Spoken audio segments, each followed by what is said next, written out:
Halo teman-teman semua, kali ini saya akan menjelaskan mengenai manajemen logistik kesehatan di organisasi pemerintah pada mata kuliah manajemen logistik dengan dosen pengampu Ibu Siti Halimatul Munawaroh, SKM MKM. Sebelumnya, perkenalkan saya Fadilah Nedia Rahmi dengan NIM 100112820250076 dari Peminatan Administrasi Kebijakan Kesehatan Angkatan 2020. Baiklah, pertama kita akan bahas tentang definisi. Manajemen logistik kesehatan merupakan suatu ilmu pengetahuan dan atau seni serta proses mengenai perencanaan dan penentuan kebutuhan pengadaan, penyimpanan, penyaluran dan pemeliharaan, serta penghapusan logistik berupa material atau alat-alat kesehatan. Yang selanjutnya ada 3 tujuan dalam manajemen logistik, yaitu yang pertama tujuan operasional, di mana agar tersedia barang serta bahan dalam jumlah yang tepat dan mutu yang memadai. Yang kedua ada tujuan keuangan, di mana meliputi pengertian bahwa upaya tujuan operasional dapat terlaksana dengan biaya yang serendah-rendahnya. Yang ketiga ada tujuan pengamanan, yang bermaksud agar persediaan tidak terganggu oleh kerusakan, pemborosan, penggunaan tanpa hak, pencurian, dan penyusutan yang tidak wajar lainnya.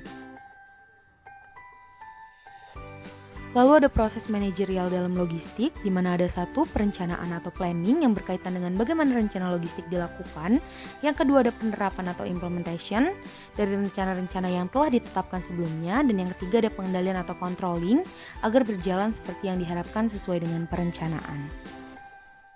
Pembahasan selanjutnya itu mengenai permasalahan manajemen logistik di organisasi pemerintah, salah satunya puskesmas. Yang pertama pada komponen input terdapat kendala pada sarana prasarana dan juga sumber daya manusia. Untuk komponen proses terdapat kendala di pengadaan yang cukup lama dan membuat kekosongan stok.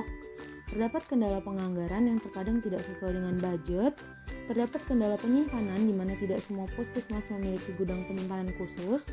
Terdapat kendala pendistribusian karena sarana prasarana yang kurang mendukung. Terdapat kendala penghapusan karena tidak semua puskesmas memiliki standar penghapusan logistik, khususnya obat di instansi sendiri. Kemudian yang ketiga pada komponen output itu terdapat kendala pada sediaan logistik yang tidak dapat menangani 144 macam penyakit yang seharusnya bisa ditangani di puskesmas.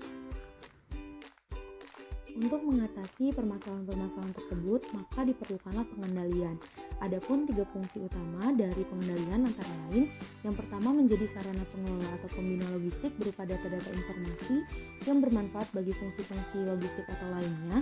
Yang kedua menjadi sarana bagi pimpinan dalam pengambilan keputusan, dan yang ketiga menjadi sarana dalam mengikuti dan mengawasi penyelenggaraan logistik. Yang terakhir ada sarana pengendalian. Yang pertama struktur organisasi, ini agar dapat melakukan pengendalian seefektif mungkin.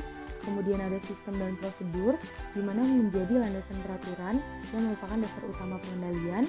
Lalu ada petugas, yang mana di sini personil yang disiplin, cakap dan terampil. Lalu ada peralatan. Nah, peralatan ini tidak selalu barang fisik, bisa juga buku petunjuk, standar-standar dan sebagainya. Baiklah, itulah tadi penjelasan mengenai manajemen logistik kesehatan di organisasi pemerintah. Sekian dari saya. Thank you for watching. Bye-bye.